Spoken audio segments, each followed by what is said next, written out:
আওয়ামী লীগ আর নির্বাচনে অংশ নিতে পারবে না। নির্বাচন কমিশনার আব্দুর রহমান মাসুদ বলেছেন, আওয়ামী লীগ আর নির্বাচনে অংশগ্রহণের কোনোভাবেই সুযোগ পাচ্ছে না।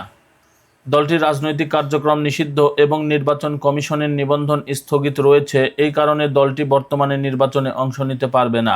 গতকাল সোমবার 19 মে সকালে রাজশাহীর আঞ্চলিক লোকপ্রশাসন প্রশিক্ষণ কেন্দ্রে আয়োজিত ভোটার তালিকা হালনাগাদ 2025 পরবর্তী মূল্যায়ন ও টেকসই উন্নয়ন পরিকল্পনা শীর্ষক এক কর্মশালায় প্রধান অতিথির বক্তব্যে তিনি একথা বলেন। আব্দুর রহমান মাসুদ আরও বলেন, সরকার আওয়ামী লীগের রাজনৈতিক কার্যক্রম বন্ধ করেছে এবং কমিশনের পক্ষ থেকে দলটির নিবন্ধন স্থগিত রয়েছে। যতদিন এই স্থগিতাদেশ প্রত্যাহার না হচ্ছে ততদিন আওয়ামী লীগের নির্বাচনে অংশ নেওয়ার কোনো সুযোগ নেই। তিনি আরও বলেন, এই মুহূর্তে আওয়ামী লীগ ছাড়া নির্বাচন কতটা গ্রহণযোগ্য হবে সে বিষয়ে মন্তব্য করার সময় এখনও আসেনি।